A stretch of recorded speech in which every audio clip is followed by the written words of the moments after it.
Hi, I'm Bill Burgess, your Marion County Clerk, and today with Capital Community Media, we're going to go and watch the whole ballot process from when a ballot is returned to us to where we make sure that it's counted exactly as you had intended, and then we certify the election.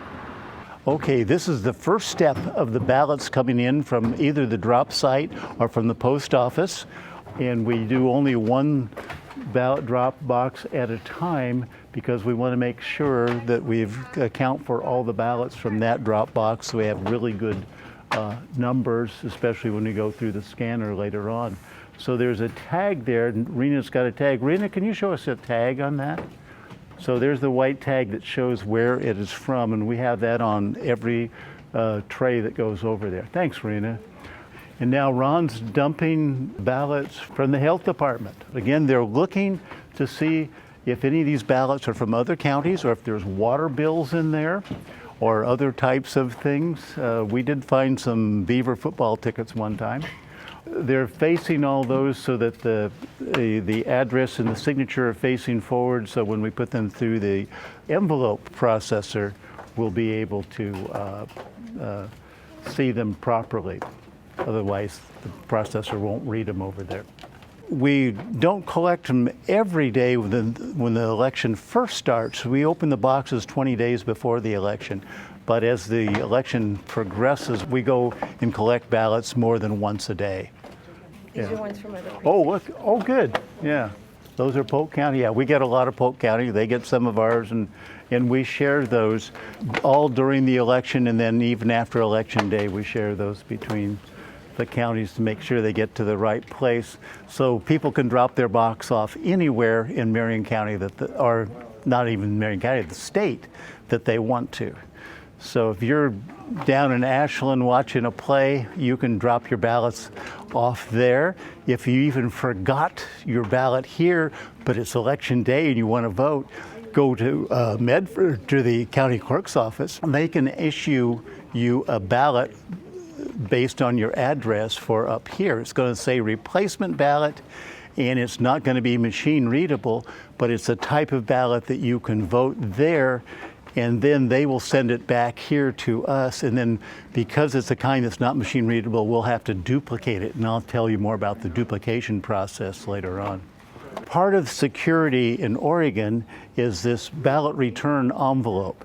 You notice it's got a few things on it. It's got an attestation statement from the person that is signing it, saying that it's their ballot, they are qualified to vote, and it's the only ballot that they're voting, and if it's mailed, that they're mailing it by Election Day. They sign it right here. Then when this goes through the scanner, we're going to read this barcode. That barcode is really important. It conforms to this number here, which is a ballot envelope tracking number. For this particular election, we have unique numbers throughout the state. So when I issue this person a ballot and it says original there, that's about a 12-digit number for that particular packet.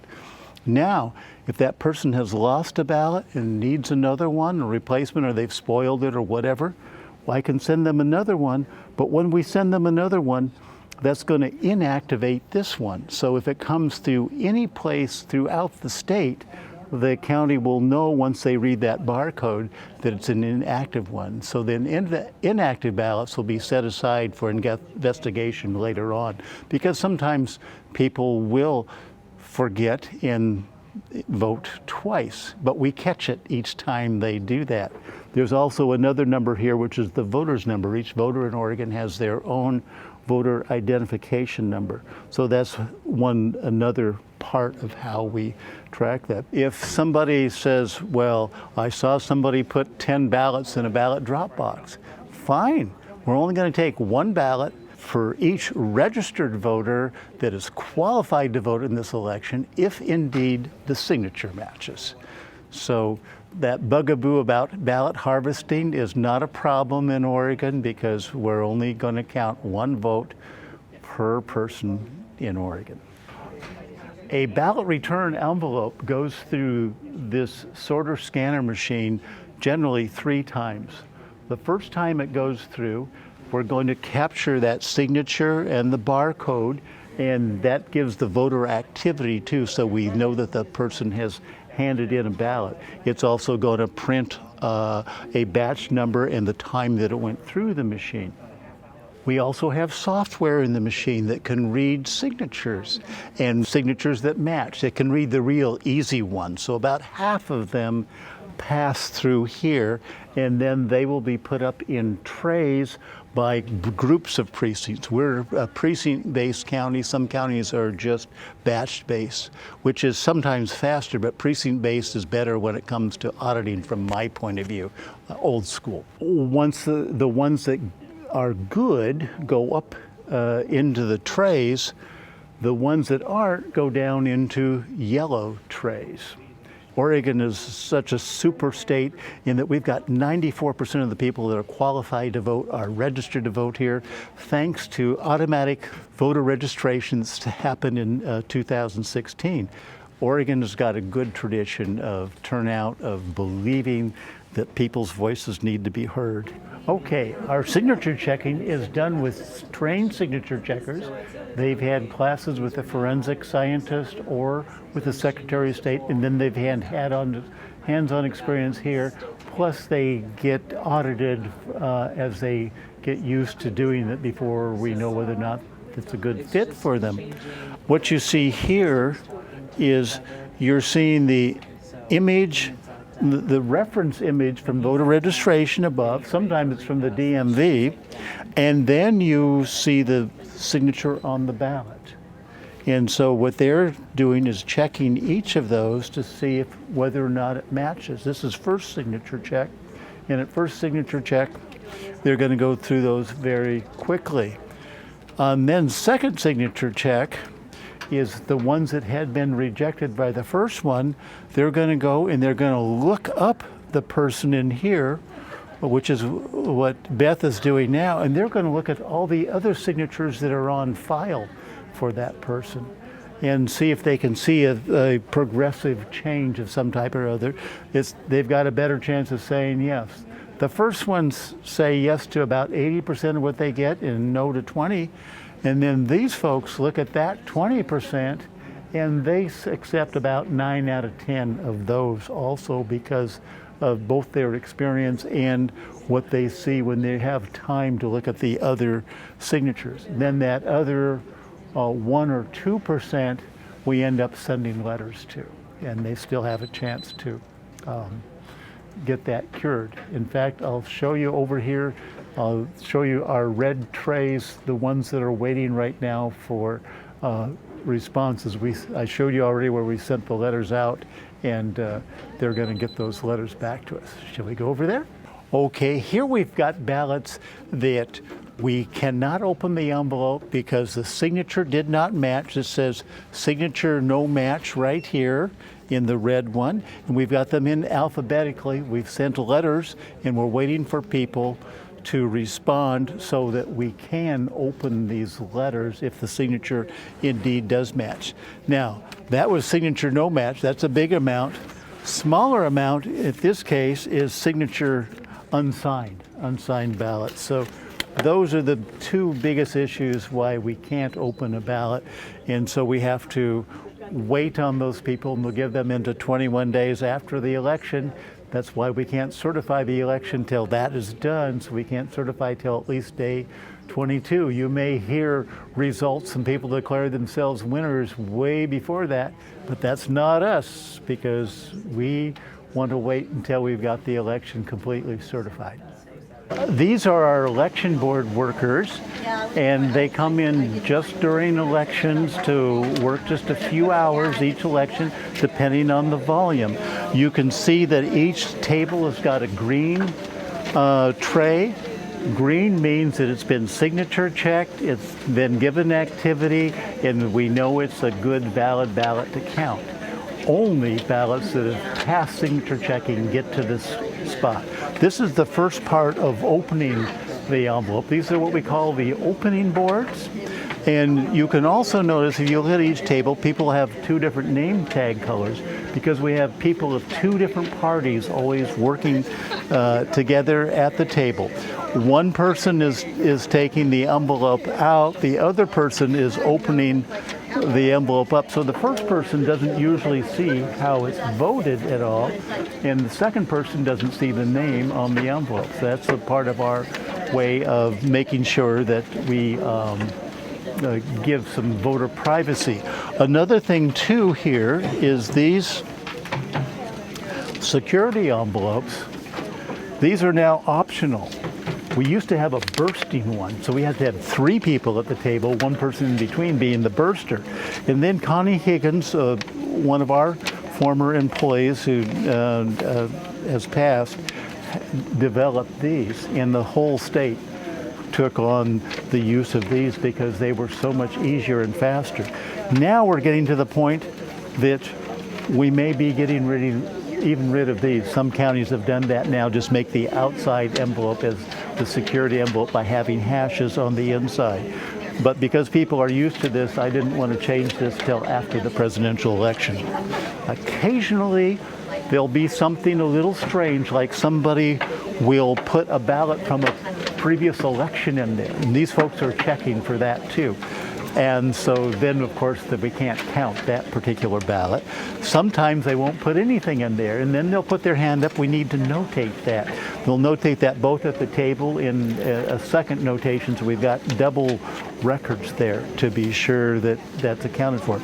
In this particular instance, we're also looking to be sure that the precinct is the right precinct. Occasionally, you have an envelope from one precinct, but it's got another precinct ballot in it where a person had been given two over time and they mixed up which one came in. So those ones we have to be sure that those are separated and counted appropriately too. If somebody would like to do something like this, they need to call us. We can't ever guarantee that we're going to use them or anything like that, but we certainly like having people in reserve that we can call when we need them. And again, we have to have mixes of parties, so sometimes we'll have a lot of one and not enough of another. Now this right here, again, these are all going to be saved for 2 years. Those envelopes are going to be saved with the signatures for 2 years, just in case we have to go back and do an audit. We can do it with those by keeping that material. We keep that, plus we keep the ballots for 2 years. Okay, this is the second stage. This is our pre-inspection stage, pre-inspection of the ballot to make sure that it can be read and go through the machinery. Looking to see if it's black or blue ink and no other comments or cross-outs or anything like that on that. If that's what they find, it goes through what we call our auto resolve batch. If they find something that's got a different color ink on it or light pencil or it's got some notes on it, it's going to go into what we call a manual resolve batch. That's important because when we get into the tally room, the auto resolve batches can be treated expeditiously. The manual resolve batches we have a different procedure for because there we're going to examine every vote on that ballot by hand, two people of two different parties, to make sure that any voter intent is recognized. Oregon is a voter intent state.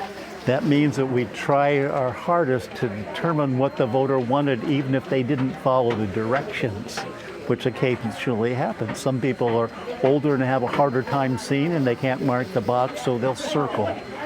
So we're going to find that and we're going to make sure that that's counted properly. Every once in a while, though, they're going to come across a ballot that's been torn or that there's been a line through the barcodes. So then we have a form, a duplication form, because we're going to have to duplicate that particular ballot. And there's a very interesting procedure for that. That takes another team of 2 people. They're going to take that ballot. What they're going to do is they're going to put a big red stamp on the top of the original ballot and another big red stamp on the top of the one that they're going to use as their duplicated ballot.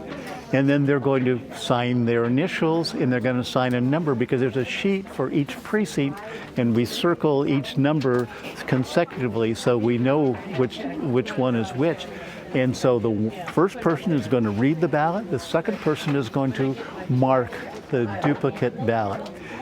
Then, after that's the ballot that's going to go in the tally room. The original ballot's going to go in the envelope by the precinct, but we're not done yet. What the duplication team done has to go to a verification team of 2 people, and they have to check to be sure that that's right. Only then can that duplicated ballot go into the tally room, and the original ballot again stays in the envelope. And why is that important? It's important because in Oregon, if there's a recount, and recounts are all done by hand, and when we recount and we get to that ballot that's got that red stamp on the front of it, we're going to go back to that precinct envelope and we're going to look at the original ballot yet again, just to be completely sure that we're counting it right on the particular recount. Persnickety, yes, but persnickety is us, and we've been that way since Oregon's had elections, and we're going to stay that way. There's a manual batch for some, like some had, we're done with pencil mark, and sometimes pencil mark doesn't pick up really well. There's one that has got a cross out, a yes and a no, and they actually put whiteout on it. Whiteout is going to sometimes cause a problem with our machine. So these are ones that have to be handled differently, and there's when persons change something too. But we're going to capture all those for those people and get it done. The ballots come here waiting to go into the tally machine.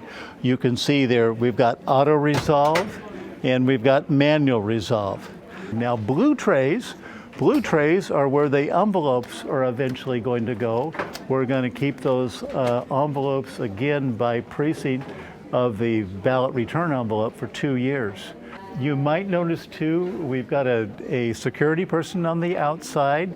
Everybody that's in here has got a pink wristband today, and that color changes day by day as they get checked in. We use another room across the hall for our election board workers to gather in. And then everything here is on camera.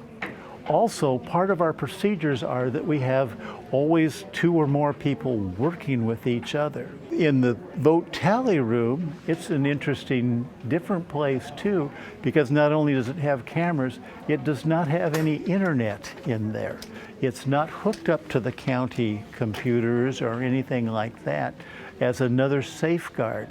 And all counties do this in Oregon to keep their vote tally equipment separate from everything else. Now there is a phone line in there because we do need phone service, but we're not using any other internet type service. Makes it very hard for the bad folks to try to change something. And even if they could, they would have to know a lot of other things. They would have to know the passwords. They would have to know how to use the hardware and use the software. And we've got things tightened down so much that somebody that didn't know what they were doing would really have a hard time doing that. And besides that, if they did, we've got our alarm system and we've got our cameras and we've got limited access. Okay, you're in our vote tally room now.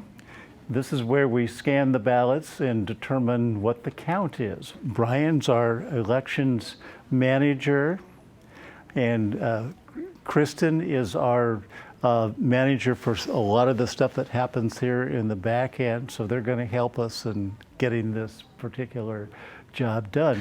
This is our public certification test of the November 7th, 2023 special election. And we will be doing a test of several devices, many ballot styles to make sure that what we tested thoroughly in our logic and accuracy test a few weeks ago still works before we run any live ballots through our system.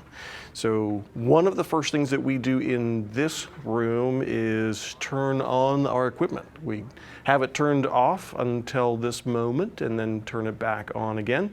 And you will see as we do that, that many of the devices in this room are connected to each other. But one thing that is very important for people to understand is that nothing in this room is connected to anything outside of this room. So the computers talk to each other in this room, but nothing outside this room. And now we're about to confirm that we only have ballots that we created. So one of the checks and balances of this system is that the system only accepts ballots that came from this system, specifically designed for this election.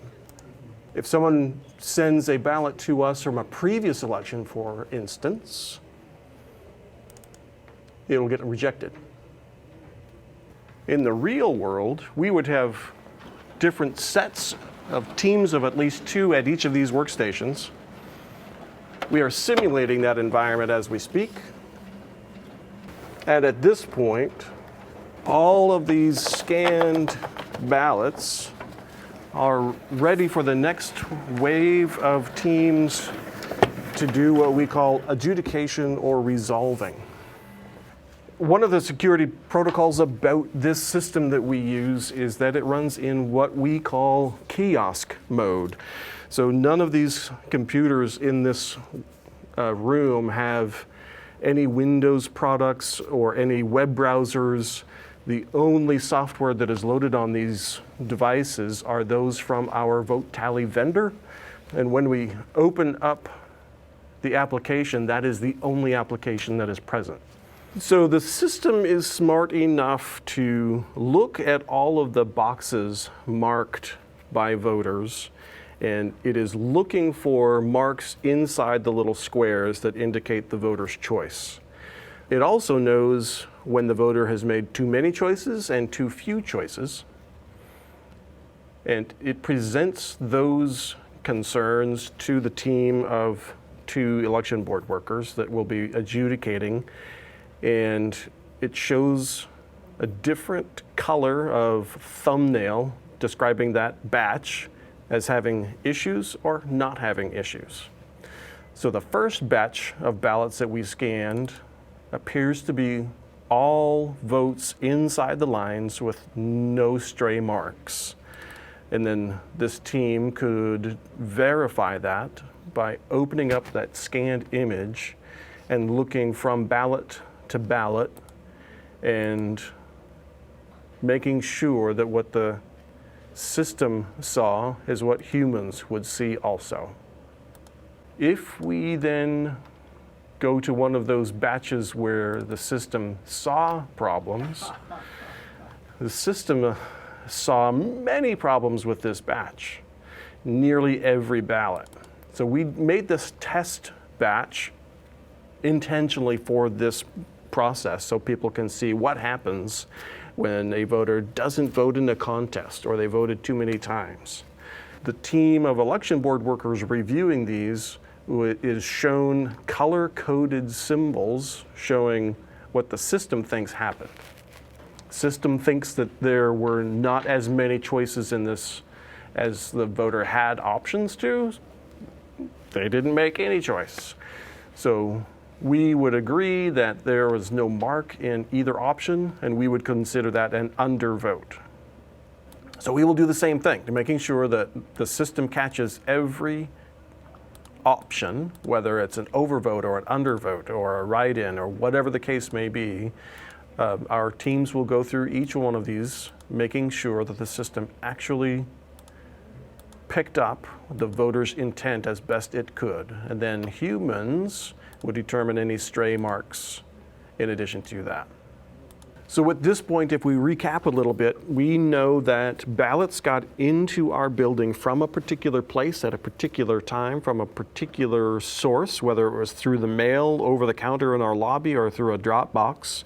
We know that all the ballots that got to this point have come through an envelope that we created in this building with a signature on that envelope that matches the voter registration system. We know that only one ballot was included in the envelopes that got back to this point.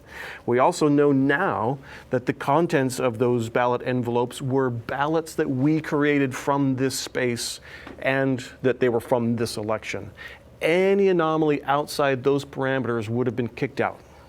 Had a voter kept one of their ballots from a previous election and tried to include it here, that would have been kicked out at this point. But even all that we know about this election at this point, we still don't know how many votes for or against anything at this point. None of the systems that we've touched so far, even in this exercise, actually count the votes. All we've done so far is determine how many boxes have been filled on which ballot styles. The next step in our process is to take all of this information to yet another computer where the final step in this process is actually counting the yeses and the nos. So even though we might be scanning and adjudicating today and tomorrow and the next day, we still won't know how many votes for or against anything until the election night at 8 o'clock. We use special devices that look an awful lot like a traditional thumb drive, but they are a little bit more than that. They do carry special encryption that is specific to this particular election. The system will not write any of this data onto anything that is not correctly built for the election. So we will grab all that we've adjudicated so far, which is ballots with votes for yes and ballots for no and ballots where people didn't make as many choices and people made too many choices, and we'll confirm and lock each of those onto this specially built device that looks like a thumb drive. And we can no longer write any more ballots to this device. If any of us election nerds are watching this, what just got put on here is what election nerds call the cast vote record. That is the electronic version of all these ballots. So we will then do the final step in this process. With Hart InterCivic's Verity system, there is a workstation that they call Data and Build, which is where our office takes all of the content for an election. We actually create, design, and lay out the ballots. The system creates all of the individual PDFs that represent each of those ballots, and that is that set of data that the rest of these devices lean on to confirm that we are working with ballots that were actually generated by us for this particular election. And this final part of our process is their count workstation that is taking all that data, putting it into a sequence where humans can actually understand it. And this is the device that we would fire up just before 8 o'clock on election night. So what people will see when we generate results at 8 p.m. are really ballots that came into our building days before and up until that day. And then throughout election evening, we add all the ballots that come after that to these results. So the initial results are going to be a large portion that we get throughout the entire election. But then as we go through election night, all those that come in later will be added to the mix. And those that get resolved after election day, we now, people can cure their ballot issues in Oregon now 3 weeks after the election. So we will continue to process those that get cured after election day several days later. We generate both printed reports and PDF reports, as well as XML style reports. Our printed reports are used internally Our PDF versions of those reports are posted on Marion County's website, and the XML version of the reports are pushed by us out to the Secretary of State's website. The Secretary's website is an amalgamation of all 36 counties' individual data. So now we're going to read what we just worked so hard to assemble. So just that fast, we've produced printed versions and PDF versions of our results, and then we would walk these PDFs over to our front office where we would post those on our website. And that's the short version of what we do here. Thank you for joining us for a look at how your ballot is processed. We're CC Media, and we'll see you next time.